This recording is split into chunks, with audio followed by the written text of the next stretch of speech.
오늘은 전도서 강의 세 번째 시간입니다. 전도서 강의 세 번째 시간이고요. 오늘 함께 읽으실 말씀, 우리 전도서 2장을 펴놓으시면 될 것 같고요. 중간중간에 다른 구절을 읽기는 하겠지만 전도서 2장을 중심으로 제가 가급적 한 주에 한 장 정도 말씀을 보려고 해요. 그러면 올해까지 전도서 말씀을 다 볼 수 있을 것 같습니다. 그래서 전도서 2장 말씀, 다음 주에는 이제 전도서 3장을 보려고 합니다. 자, 오늘 전도서 2장 말씀 한번 같이 2장 1절에서 2절 좀 찾아보시고 또 잠깐 제가 물 한 잔 먹고 읽어보겠습니다.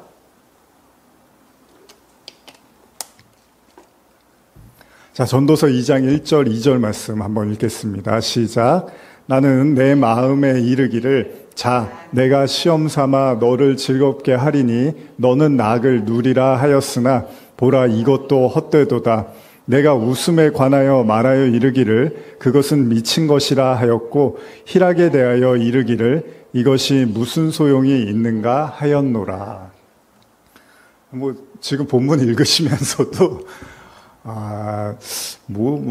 이렇게 뭐랄까요? 즐거운 이야기가 아니구나라는 생각이 드실 수 있습니다. 전도서를 지난 1장을 또 나누면서 그리고 2장을 또 열면서 즐거움과 또 다른 의미에서 인간이 누리는 이 쾌락에 대한 이야기로 오늘 시작을 하고 있는데 제가 현대어 성경으로 한 번 더 읽어드리겠습니다. 나는 마음속으로 다짐하였다. 이렇게 다짐했다. 자, 이제는 쾌락을 누리리라. 그래서 내 인생을 마음껏 즐기리라. 그러나 이것도 헛되다는 것을 깨달았다. 웃으며 희희낙낙한들 그것이 도대체 다 무엇이란 말인가. 이런 이야기입니다. 가을에 걸맞는 굉장히 뭐랄까요. 참 뭔가 멜랑콜리하다 그러나요? 그런 말씀이죠.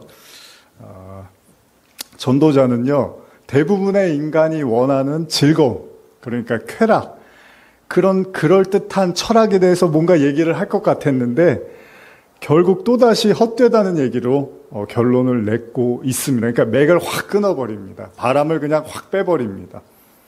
사실 웃음이라는 게 인간의 삶에 있어서 결코 가볍다고 할 수는 없습니다. 지금 제가 설교를 하는데 이렇게 웃으면서 하는 거하고 제가 지금 이렇게 말씀을 전하는 거랑 완전히 다르잖아요. 그래서 가급적 우리가 웃으면서 말을 하는데 그래서 우리가 그런 말을 잘 합니다. 아무리 세상이 힘들어도 어려워도 행복하니까 웃는 게 아니라 웃으면 행복하다라는 말을 참 자주 하잖아요. 저도. 그러니까 지금 여러분들이 표정들이 다 다르시거든요. 근데 한번 이렇게 웃어보시면 한번 웃어보세요. 웃기 싫어도 한번 웃어보세요. 웃어보세요. 그러면 뭔가 되게 행복해 보여요. 이 상태로 사진 딱 찍으면 와, 이 교회는 굉장히 사랑이 넘치고 행복한가 보다. 근데 그냥 제가 그런 얘기 안 하는 상태로 사진을 찍으면 별로 이 교회는 별로 행복하지 않아 보인다. 이럴 수 있어. 이게 별거 아닌데 이 웃음 하나로도 충분히 많은 것들을 바꿀 수 있다는 거죠. 이 웃음이라는 게 그렇게 가벼운 게 아닌데 그래서 우리가 웃으면 이제 행복하다는 말을 하는 건데 제가 어린 시절에 많이 웃었던 기억이 나요. 여러분들도 한번 가면 생각해 보시면 여러분들의 인생에서 가장 많이 웃었을 때가 있으실 수 있을 겁니다. 뭐 사람마다 다르겠지만 저는 이제 가끔 예전에도 한번 말씀을 드렸는데 너무 정신없이 웃었던 때가 있어요. 그러니까 미친 사람처럼 웃었던 것 같아요. 너무 많이 웃었던 기억이 나요. 그게 바로 제가 중학교 1학년, 2학년 시절인데 제가 이제 처음 저를 교회로 인도했던 반 친구가 있는데 그 친구하고 저하고 이렇게 죽이 얼마나 잘 맞았는지 한마디만 하면 저쪽에서 빵 터지고 저쪽에서 한마디 하면 빵 터지고 그냥 제가 또 원래 이 유머러스한 사람이잖아요. 이렇게 뭐 모르는 분들도 계시지만 저랑 같이 있으면 제가 많이 웃겨드릴 수도 있거든요. 근데 그 친구가 굉장히 많이 웃어요. 제가 뭐 얘기만 하면 엄청 웃는 거예요. 그러다 보면 또 저도 재밌으니까 웃는 거죠. 정말 배꼽이 빠진다는 말이 이제 뭔지를 알았던 것 같아요. 이러다가 우리가 죽을 수도 있겠다, 웃다가. 그런 생각이 들었던 적도 종종 있습니다.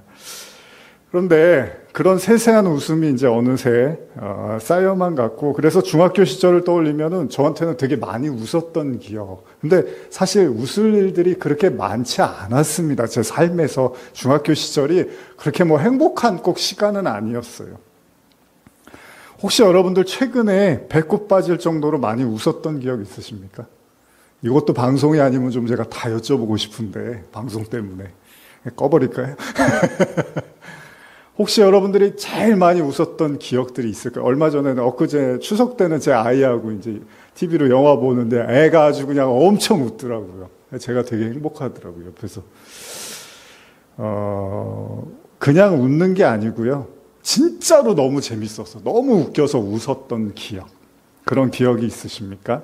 사실 저보다는 이제 제 아내 기억이 좀 나요. 얼마 전, 좀 한 2달, 3달 전인가?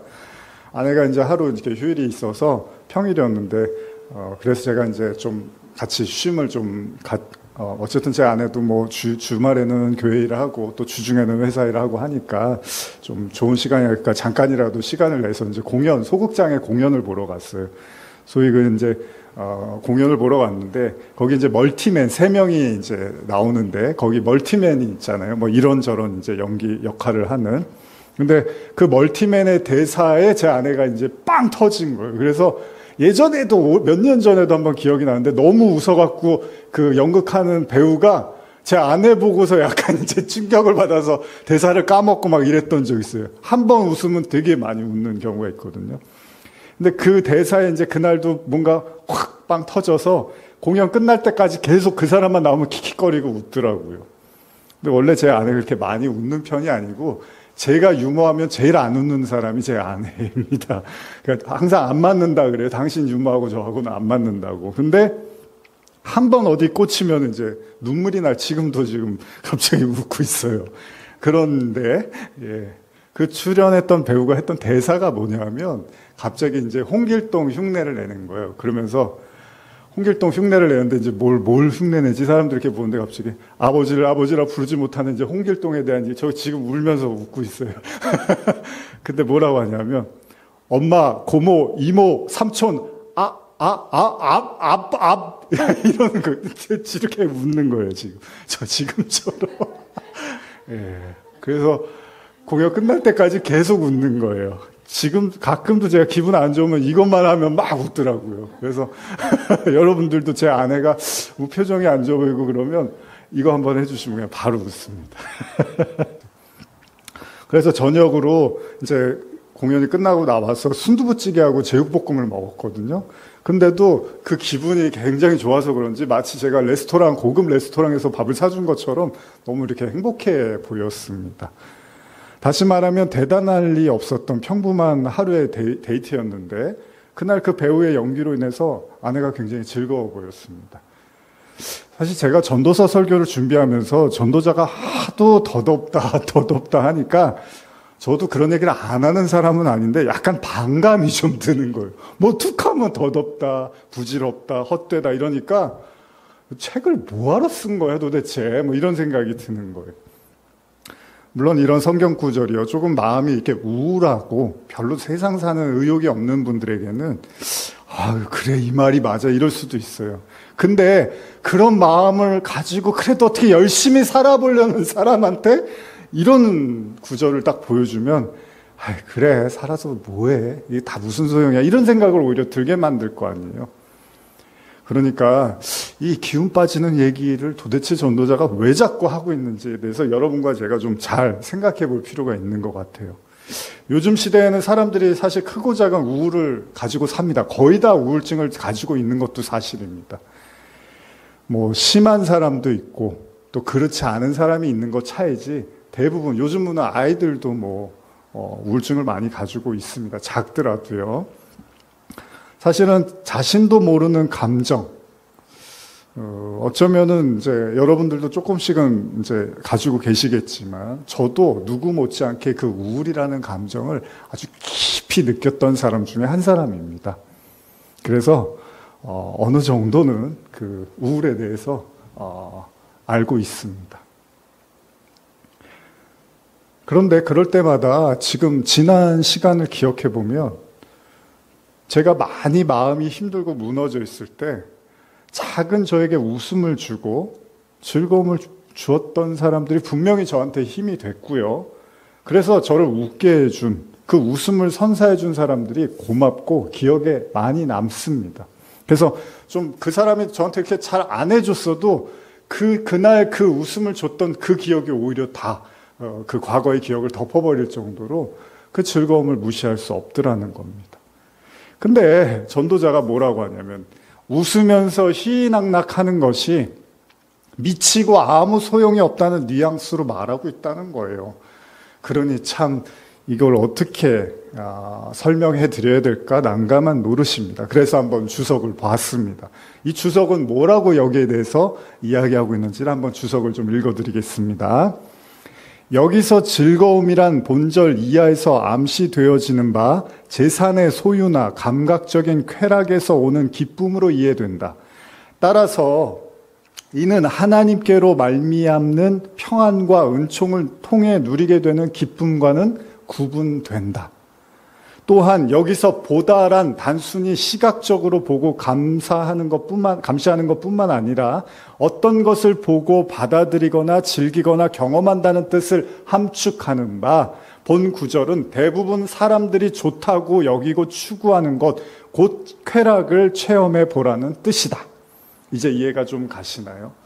이 주석의 내용은 뭐라고 하냐면 전도자가 말하는 웃음이나 기쁨은 단순하게 즐거운 삶, 웃는 삶을 문제 삼는 게 아니라 거기에 대한 오해가 우리가 있을 수 있다는 거예요. 무슨 말이냐면 전도자는 웃고 즐거운 게 부질없다는 게 아니라 뭔가 또 다른 의미를 얘기하고 싶다는 거예요.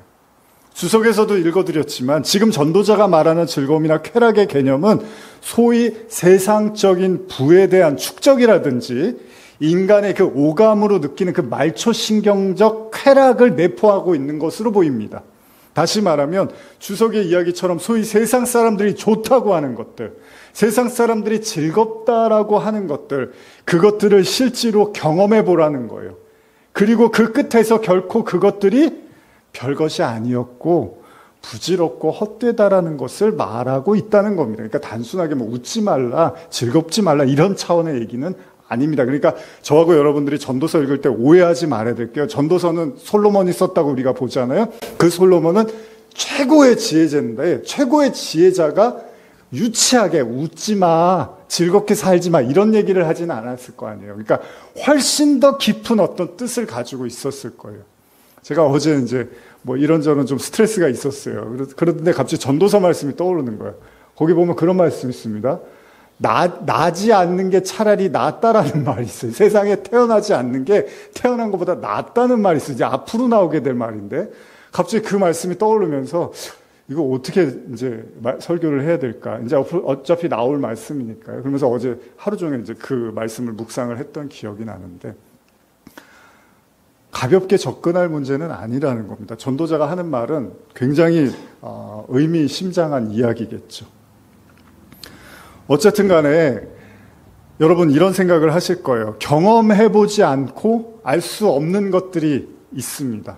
그러니까 우리가 이렇게 누구 얘기를 듣고 그 사람이 경험해서 그걸 내가 이렇게 머리로 이해할 수는 있잖아요.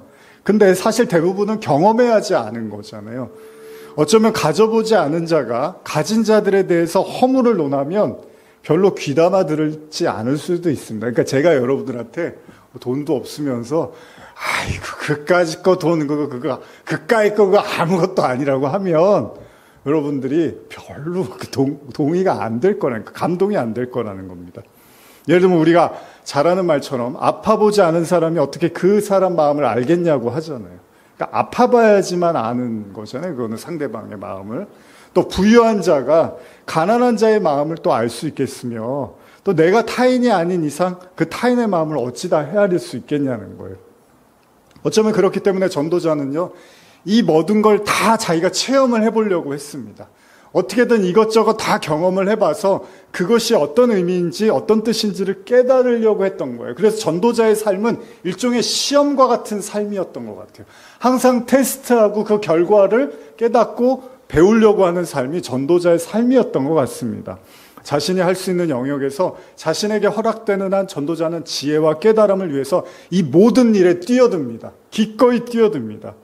아니, 전도자의 인생 목표가 최고의 지혜와 깨달음이었다는 거예요. 그러니까 솔로몬으로 우리가 알고 있는데, 그 솔로몬은 삶의 의미가 내가 이 세상 지혜를 다 깨달아서 사람들한테 알려줘야 되는 게 그의 삶의 목적이고 이유였던 것으로 보입니다. 그래서 기꺼이 몸으로 부딪혀 보는 거예요. 다. 한번 계속 읽어볼까요? 전도서 2장 3절에서 10절인데요. 좀 많은데 저하고 교독을 해보겠습니다. 잠시만 찾아보세요.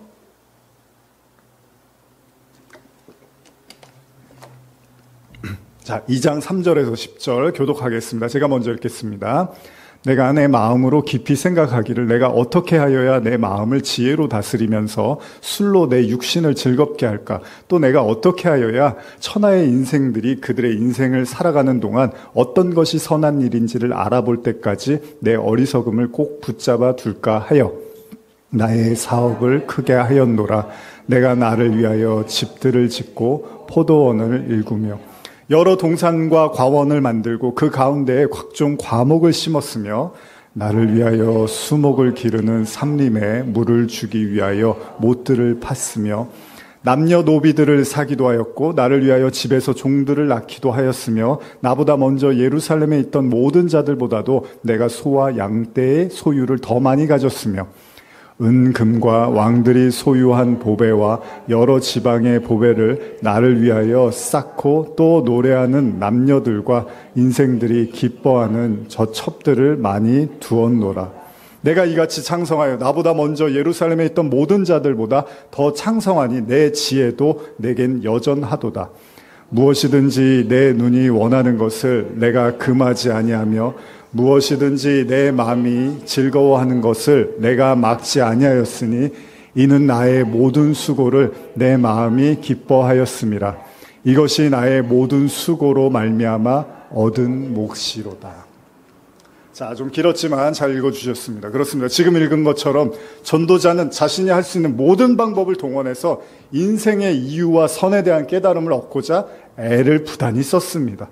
자, 전도자의 이 고백은 단순히 책을 읽고, 여러분 책 많이 읽어도 지혜로워지잖아요.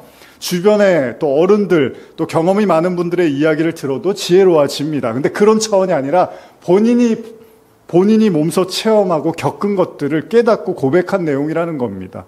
그래서 전도자는 이렇게 말하는데요. 2장 11절에 보시면 이것도 한번 읽어볼까요? 2장 11절입니다. 시작. 그 후에 내가 생각해 본즉 내 손으로 한 모든 일과 내가 수고한 모든 것이 다 헛되어 바람을 잡는 것이며 해 아래에서 무익한 것이로다. 결론은 또 헛되다. 이렇게 내고 있습니다. 제가 한번 질문 드리고 싶습니다. 저는 이 말이 맞는 것 같아요. 혹시 그런 분 계시나요? 2장 11절이 딱 맞는 말 같아요. 그래요? 고개를 끄덕이시는 집사님 계십니다. 이쯤 되면 전도자가 내리는 결론은 다 뭐죠? 뻔하죠. 헛되다. 이 얘기만 지금 반복적으로 하고 있습니다. 처음 전도서 1장을 시작하면서 전도자가 뭐라고 했죠? 헛되고 5번이나 얘기를 합니다. 성경에서 이 정도 반복을 하면 거의 그냥 진리라고 보시면 되는 거예요. 근데 그걸 처음에 헛되다고 5번 얘기하고 시작한 책이니까 전도서의 교훈은 뭐죠? 헛되다가 교훈인 거예요. 그럼 도대체 이 책을 이제 앞으로 계속 봐야 되는데 올해 말까지. 근데 또 한 번만 얘기하고 끝났으면 좋겠는데 또 중간중간마다 계속 나오고 있어요. 헛되다는 얘기가. 놀라울 일이 아니죠. 자, 처음부터 이제 이렇게 말하고 시작한 책인데 그럼 이쯤에서 한 가지 흥미로운 질문이 떠오릅니다. 저야 다 경험해보지 않았으니까 여러분들에게 돈 있어봤자, 재산 있어봤자, 명예 있어봤자, 제가 이것 중에 하나가 있어서 얘기를 드려야 되는데, 이런 얘기 해봤자 여러분들이 뒤로는 뭐라 그랬어요? 돈도 없으면서 저런 얘기를 하는지 모르겠어. 명예나 있어서 그러면 모르겠는데, 그럴 거 아니에요. 그쵸? 그러니까 설교를 조심히 해야 돼요, 제가. 그쵸? 그러면 지금 전도자가 이런 얘기를 다 했어요. 저는 아닌데 전도자는 다 겪고 했대요. 그럼 여러분들 받아들이실 의향이 있으신가요? 이 전도자의 말을 그래 헛되다라고 저는 경험 못 해봤지만 이 사람은 했으니까. 그러면 아멘하고 받아들이실 의향이 있으십니까? 네, 한 분 정도가 또 고개를 켜계셨습니다. 아니면 이게 너무 치우친 책 아니야? 전도자가 혹시 되게 우울증이 있었나 이때? 뭔가 우울할 때 쓴 책 아니야? 이런 생각 들 수 있잖아요. 전도자의 결론이 한결같습니다. 다 헛되다는 거예요. 한번 또 읽어볼까요? 2장 12절에서 17절입니다. 이것도 교독해 보겠습니다. 시작. 내가 돌이켜 지혜와 망령됨과 어리석음을 보았나니 왕 뒤에 오는 자는 무슨 일을 행할까 이미 행한 지 오래전의 일일 뿐이니라. 내가 보니 지혜자 우매보다 뛰어남이 빛이 어둠보다 뛰어남 같도다. 지혜자는 그의 눈이 그의 머릿속에 있고 우매자는 어둠 속에 다니지만 그들 모두가 당하는 일이 모두 같으리라는 것을 나도 깨달아 알았도다. 내가 내 마음속으로 이르기를 우매자가 당한 것을 나도 당하리니 내게 지혜가 있었다 한들 내게 무슨 유익이 있으리오 하였도다. 이에 내가 내 마음속으로 이르기를 이것도 헛되도다 하였도다. 지혜자도 우매자와 함께 영원하도록 기억함을 얻지 못하나니 후일에는 모두 다 잊어버린 지 오래일 것임이라. 오라 지혜자의 죽음이 우매자의 죽음과 일반이로다. 이러므로 내가 사는 것을 미워하노니 이는 해 아래에서 하는 일이 내게 괴로움이요 모두 다 헛되어 바람을 잡는 것이기 때문이로다. 전도자는 자신의 그 세상에서 누릴 수 있는 즐거움과 쾌락에 대한 경험을 또다시 헛되다라고 이야기를 하고 있습니다. 이제는 지혜와 어리석음에 대한 이야기를 하기도 하는데 지금 읽으신 2장 12절에서 17절까지의 본문을 제가 현대어 성경으로 한 번 더 읽어드릴게요. 조금 더 한번 집중해서 들어보세요. 그래서 나는 슬기로움을 망령됨이나 어리석음과 비교하기 시작하여 지혜가 어리석음보다 더 귀함은 빛이 어둠보다 더 귀한 것 같다는 결론에 이르렀다. 미련한 사람은 소경과 같지만 슬기로운 사람은 밝히 볼 수가 있기 때문이다. 그런데도 지혜로운 사람이나 어리석은 사람이 같은 운명을 맞게 되지 않는가? 어리석은 사람과 마찬가지로 나도 죽을 것이다. 그렇다면 무엇을 위해 지혜로워지려고 애썼단 말인가? 결국 이것도 헛될 뿐이라는 것을 나는 깨달았다. 지혜로운 사람이나 어리석은 사람이 모두 죽어 먼 훗날에는 다 같이 잊혀지고 말 것이기 때문이다. 나는 사는 게 싫어졌다. 이 땅에서 하는 일이 다 괴로울 따름이니 모든 것이 너무나 속절없고 바람을 잡듯 허무해 보일 뿐이다. 야, 이거 우울한 사람한테 읽어주면 정말로 그냥 살 의욕이 다 떨어질 것 같은 그런 구절입니다. 지난 전도서 1장을 시작으로 2장에서도 몰아치고 있는 바람, 뭐죠? 헛되다, 무익하다. 전도자의 말은 급기야 삶의 의지에 대한 악함을 토로하기까지 합니다. 삶의 의지에 대한 약함을 토로하는 거죠. 여러분, 전도자가 이런 얘기를 자꾸 하면 옆에서 대화를 하고 싶으시겠습니까? 계속 헛되다, 무익하다, 무의미하다. 여보세요? 전도자니? 나 바빠. 내일? 바빠. 다음 주? 바쁠 것 같아. 그럴 거 아니에요. 안 만나고 싶죠. 그냥 인연을 끊어버리고 싶을 겁니다. 근데 어떻게 해요? 이 사람이 제일 지혜자라는데. 이 정도 되면 어떻게 해야 되죠? 전도자한테 얘기를 해야죠. 너 혹시 상담 잘하는 분 소개시켜 줄까? 이래야 되지 않을까요? 네가 너무 외로워서 그런 것 같아. 너 친구 없니 혹시? 밖에 잘 안 나가니? 너 TV만 보니? 너 책만 보니? 이런 얘기를 해줄 만큼 너 좋은 선생님이나 친구 소개시켜 줄까? 그러고 싶은 마음이 들 거예요. 근데 중요한 건 전도자가 지금 자기 말을 못해갖고 마음의 상처 때문에 이런 얘기를 막 쓰는 게 아니라 쓸쓸해서 그런 게 아니라요. 이게 자기가 진짜 인생에서 겪은 결론이래요. 그러니까 이 전도서라는 책이 굉장히 묵직하고 무거운 책입니다. 함부로 쉽게 접근할 수 있는 책이 아닙니다. 어디 가서 전도자가 못 먹고 상처받고 사람들하고 관계가 안 좋고 그래서 막 마음이 다 뒤틀려갖고 다 헛되고 무의미하다 이런 얘기를 쓰는 게 아니고요.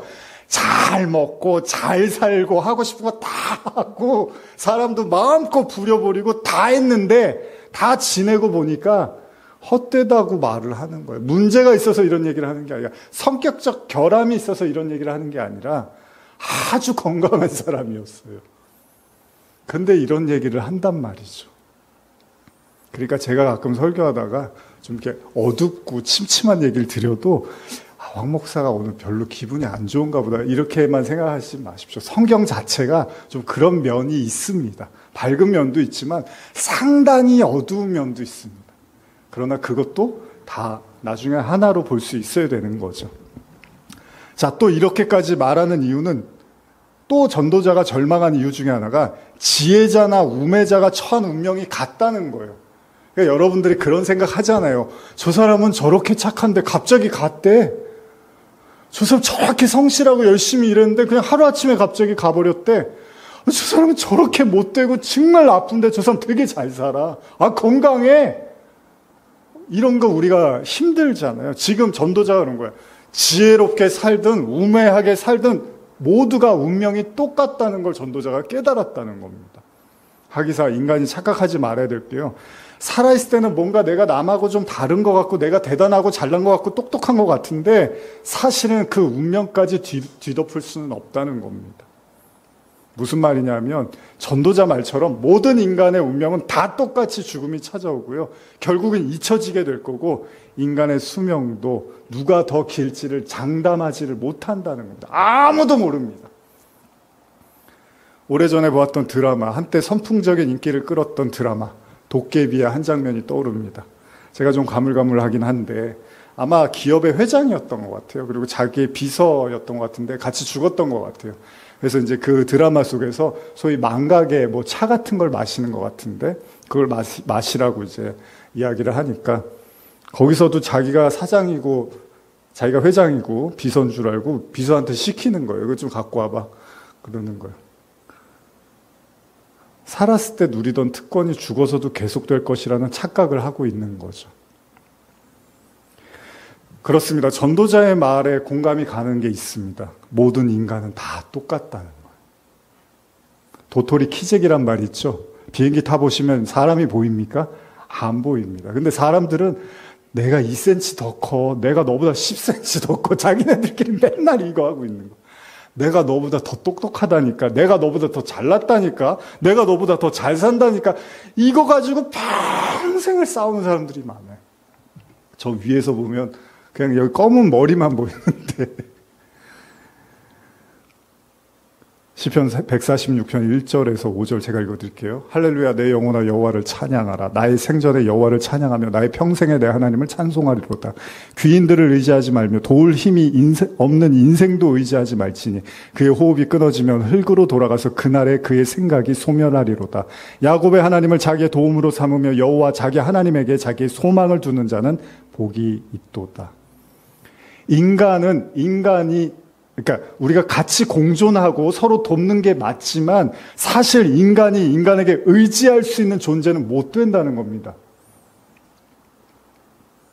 하나님의 섭리와 원리 가운데 서로가 돕고 함께 사람 인차처럼 서로 이렇게 기대고 사는 게 맞긴 하지만 궁극적으로 사람이 사람을 의지할 수 있는 존재는 못 된다는 겁니다. 이게 성경의 가르침입니다. 전도자는 계속된 그 고백을 통해서 자신의 모든 수고가 누구에게 거저 던져진다는 사실에 또 격분을 합니다. 이것도 한번 읽어볼까요? 전도서 2장 18절에서 21절인데 이건 한번 같이 읽어보겠습니다. 전도서 2장 18절에서 21절입니다. 시작. 내가 해 아래에서 내가 한 모든 수고를 미워하였노니 이는 내 뒤에 이을 이에게 남겨주게 됨이라. 그 사람이 지혜자일지 우매자일지야 누가 알랴마는 내가 해 아래에서 내 지혜를 다하여 수고한 모든 결과를 그가 다 관리하리니 이것도 헛되도다.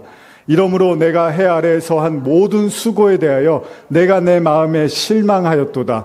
어떤 사람은 그 지혜와 지식과 재주를 다하여 수고하였어도 그가 얻은 것을 수고하지 아니하는 자에게 그의 몫으로 넘겨주니 이것도 헛된 것이며 큰 악이로다. 결론은 또 참 이렇게 쓰기도 쉽지가 않은데요. 그죠? 같은 얘기를 이렇게 반복하기도.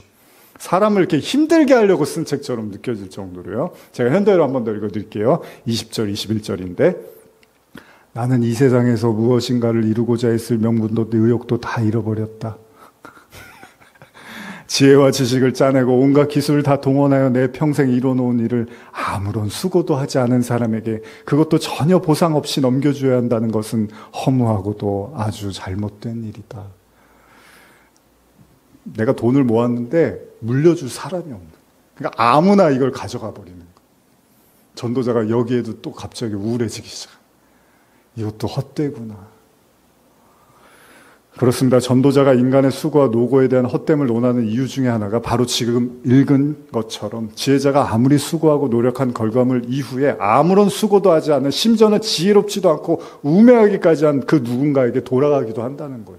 그러니까 아무런 보상조차도 받지 못하는 그 사람들에게 넘겨줘야 된다는 이 생각을 하고 있으니까 전도자가 무언가를 이루고 애쓸 의욕도 명분도 다 사라져버렸다는 겁니다. 큰일입니다. 전도자는 어떻게 살아야 되는 거예요, 이제? 전도자의 눈에 세상이 온통 허무와 불공평으로 가득 차 있는 것처럼 보입니다. 그러나 우리는 다음 말씀 속에서 이 헛되고 무의미하고 불공정해 보이기까지 한 이 세상 속에서 전도자의 긍정적 언어를 찾을 수가 있습니다. 소위 기쁨에 대한 이야기를 합니다. 이거 한번 읽어볼까요? 전도서 2장 22절에서 26절입니다. 이건 한번 교독하겠습니다. 시작. 사람이 해 아래서 행하는 모든 수고와 마음에 애쓰는 것이 무슨 소득이 있으랴. 일평생에 근심하며 수고하는 것이 슬픔뿐이랴. 그의 마음이 밤에도 쉬지 못하노니 이것도 헛되도다. 사람이 먹고 마시며 수고하는 것보다 그의 마음을 더 기쁘게 하는 것은 없나니 내가 이것도 본즉 하나님의 손에서 나오는 것이로다. 아, 먹고 즐기는 일을 누가 나보다 더 해보았으랴. 하나님은 같이 읽어볼까요? 시작. 하나님은 그가 기뻐하는 자에게 지혜와 지식과 희락을 주시나 죄인에게는 노고를 주시고 그가 모아 쌓게 하사 하나님을 기뻐하는 자에게 그가 주게 하시지만 이것도 헛되어 바람을 잡는 것이로다. 자, 해 아래서의 분명히 수고는 고되고 힘듭니다. 그렇죠? 한 치 앞도 내다볼 수 없는 인간사는 우리를 늘 불안하게 만듭니다. 그래서 사람들이요, 우울증도 많지만 불안증도 많습니다. 항상 불안한 거예요. 그냥 이유 없이 불안한 거예요. 초조하고 불안하고 답답하고. 사람들은 인생살이가 슬프다고 하고요. 마치 눈물 젖은 빵을 먹는 심정으로 하루하루 살아가는 경우도 있습니다. 그럼에도 불구하고 2장의 본문 전체를 흐르는 그 헛됨과 무의미 그리고 고달픈 노력과 수고, 이 슬픔 속에서 전도자가 기쁨을 논합니다. 이게 오늘의 주제입니다. 제가 한 번 더 현대어 성경으로 24절, 25절 읽어드릴게요. 결국 나는, 잘 들으세요. 결국 나는 사람이 먹고 마시는 것을 즐기고 자기의 일에 보람을 느끼며 사는 것보다 더 좋은 일이 없다는 것을 알게 되었다. 그러나 이 기쁨도 하나님께서 주실 때만 누릴 수 있다. 하나님이 계시지 않다면 그 누가 기쁨으로 먹고 마실 수 있겠는가? 이 말씀이 더 크게 들리는 거예요. 계속 헛되다고 하니까 이 말씀이 더 강하게 울리는 거죠. 이 고달픈 인생에서 하나님이 주시는 은혜가 있다면 바로 먹고 마시고 자신의 일을 통해서 보람을 느끼는 거래요. 이게 전도자의 가르침입니다. 그리고 이것도 하나님이 허락하실 때 가능하다는 것입니다. 사실 이 말씀을 전도자가 3장에서도 한 번 더 이야기를 하는데 제가 읽어드릴게요. 다음 주에 볼 내용이지만 3장 13절에 보시면 또 이 얘기를 해요. 사람마다 먹고 마시는 것과 수고함으로 낙을 누리는 그것이 하나님의 선물인 줄도 또한 알았도다. 그러니까 여러분들이 먹고 마시고 바람도 쐬고 또 일하고 이게 하나님이 주신 기쁨이래요. 이게 지혜자로서 인간에게 주는 매우 큰 교훈인데 자신의 일에 최선을 다하고 그 얻은 대가로 내가 먹고 마시고 즐기는 것, 이것이 인간이 느끼는 기쁨이며 동시에 하나님이 주신 선물이라는 거죠. 여러분들 어렸을 때 왜 그런 기억 있잖아요. 부모님이 밖에 나갔다 오시면은 아버지 어머니가 열심히 일하고 오시면서 치킨 한 마리 사오시거나 통닭이라 그러죠. 그때는 과일 이렇게 비닐봉지에다 넣어갖고 너무 그 가족들 모여서 그렇게 먹으면 굉장히 따뜻하고 기분 좋잖아요. 뭐 요즘은 그냥 핸드폰으로 다 주문해갖고 그냥 수시로 시켜 먹지만 옛날에는 그렇지가 않았잖아요. 닭 한 마리 튀겨서 오면은 정말 가족들이 얼마나 뿌듯해하고 행복했는지 모릅니다. 전도자가 말합니다. 여러분들이 열심히 일하고 그 일한 대가로 맛있는 거 사드시고 그렇게 사는 게 인간이 누릴 수 있는 최고의 기쁨이래요. 제가 앞서 한 얘기들 다 잊혀지지 않습니까? 뭐 헛되고 무의미하고 이런 얘기들이 다 잊혀지지 않습니까? 왜냐하면 중요한 게 여러분들 모두가 다 일하고 먹고 마시는 건 모두에게 해당되는 거잖아요. 대부분 물론 경우에 따라 사람마다 다르지만 처지와 상황이 그러나 보편적으로 모든 사람들이 일을 하고 그 대가로 먹고 마시는 건 모두에게 해당되는 이야기니 어쩌면 여러분 전도자가 진짜로 지혜로운 건 이 하나를 설명하기 위해서 계속해서 헛됨을 얘기했는지도 모른다는 겁니다. 무슨 말이냐면 여러분들이 숨쉬고 일하고 먹고 생활하는 이게 너무 소중하다라는 걸 전도자는 오히려 역설적으로 말하고 싶었는지도 모른다는 겁니다. 하루에 세 끼를 먹고 누구에게나 자신에게 주어진 일이 있습니다. 학생은 공부를 하고 어른들은 일을 합니다. 또 정년 퇴직을 하신 분들은 그 나름대로의 뭐 화분을 가꾸든 뭐 이런저런 여행을 하든 그 나름대로의 수고와 삶을 살게 되죠. 그 모양이 다르고 그 형편이 다를지라도 우리 모두는 다 먹고 마시고 살아갑니다. 바로 지금 이 순간도 여러분들은 그렇게 해서 오셨고 이거 예배 끝나면 또 먹을 겁니다. 그렇죠? 무언가를 먹고 이게 다 하나님의 선물이라고 이야기하고 있습니다. 전도서 2장 26절 한번 읽어볼까요? 시작. 하나님께서는 자신의 마음에 드는 자들에게는 지혜와 지식도 쌓고 기쁨을 누리게 해주신다. 그러나 죄인은 아무리 재물을 모으느라 애를 쓸지라도 그것을 누리게 해주시기는커녕 그 재물을 빼앗아 자신의 마음에 맞는 자들에게 주신다. 그러니 재물 쌓는 일 또한 얼마나 바람을 잡듯 어리석은 일인가. 이제 말씀을 마무리하려고 합니다. 사실 제가 다음 주에도 이제 좀 이어서 말씀을 드리겠지만 이 말씀을 준비하면서 감동이 됐던 건 어쩌면 정말 중요한 건 여러분들의 일상이라는 거예요. 그러니까 전도자가 참 저는 설교 준비하면서 참 위대하다라는 생각이 들어요. 이 일상의 소중함을 이렇게 설명해 주고 있구나. 우린 사실 뭘 못 가져서 허무해하고 왜 나는 저 사람처럼 못 살지? 난 왜 이렇게 안 되지? 막 이런 것 때문에 우리가 너무 힘들어하고 괴로워하기도 하잖아요. 근데 전도자는 그런 얘기를 하는 게 아니라 그냥 우리가 주어진 삶에서 먹고 마시고 일하는 게 그게 가장 큰 기쁨이래요.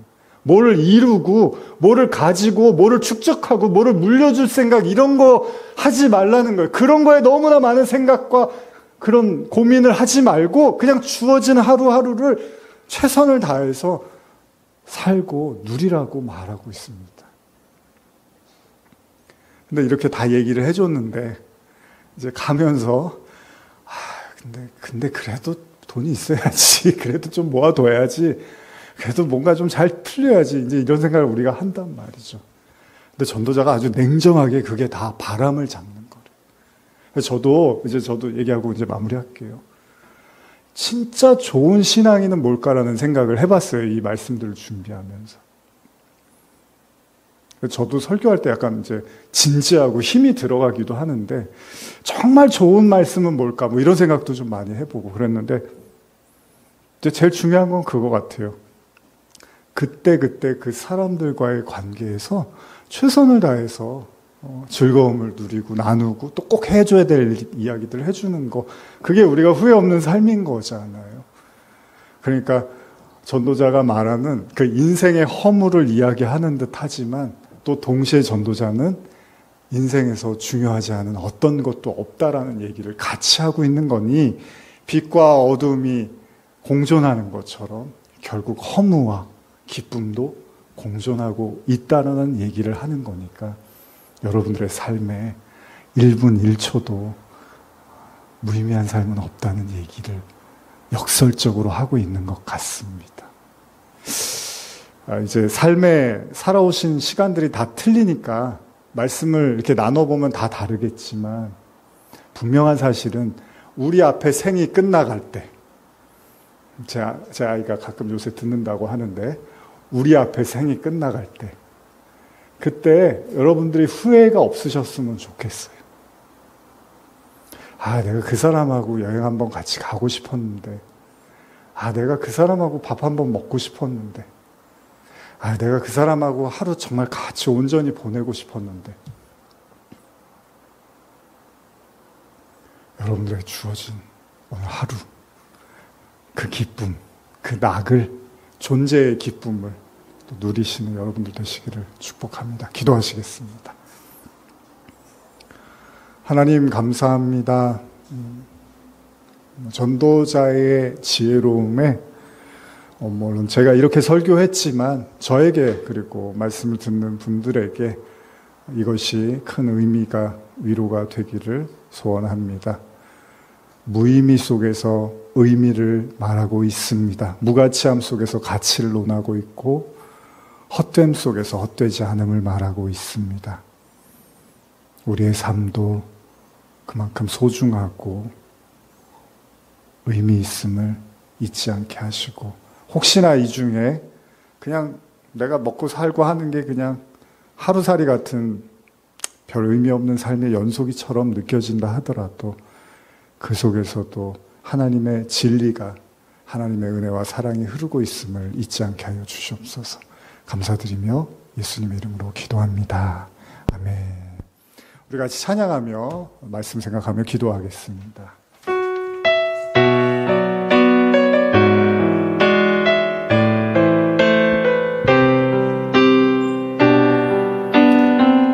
이 세상을 살아가는 동안에, 이 세상을 살아가는 동안에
또 먼 발걸음, 또 귀한 발걸음 해주시고 또 함께 이렇게 예배 드리고 말씀 나누게 해주심도 감사합니다. 허무한 세상, 저마다 한숨으로 가득 찬 세상입니다. 살기는 사는데 그닥 즐거울 것도 재밌을 것도 기쁠 것도 없는 세상. 몸도 아프고 생각한 대로 일은 풀리지 않고 의지할 사람도 없는 것 같고 그렇게 외로운 하루하루를 보내는 많은 사람들이 있고 또 우리 안에도 우리 자신도 그럴 수 있을 것입니다. 오늘 전도서 말씀을 떠올려 봅니다. 하나님이 인생에게 주신 기쁨, 선물이 있습니다. 그건 바로 우리가 이렇게 숨쉬고 일하고 먹고 마시는 거라고 말씀하고 있습니다. 그 말씀을 나눠보니 소중하지 않은 시간이 없고 의미 없는 시간이 없는 것 같습니다. 열심히 일하게 하시고 또 열심히 먹게 하시고 열심히 마시게 하시고 열심히 나누게 하셔서 우리의 지나간 삶들, 우리 앞에 생이 끝나갈 때 후회 없이 감사했던 은혜였다고 고백하며 삶을 마칠 수 있는 그런 아름다운 인생들 되게 하여 주시옵소서. 지금 우리 주 예수 그리스도의 은혜와 하나님 아버지의 사랑과 성령의 교통하심이 하나님이 주신 먹고 마시고 일하는 기쁨, 그 기쁨을 오늘도 내일도 앞으로도 그 은혜 가운데 살아가기를 소망하며 헛된 것에 낭비하지 않고 하나님 바라보며 하루하루 살아가기를 소원하며 머리 숙인 모든 성도들 머리 위에 지금부터 영원히 함께 있을지어다. 아멘.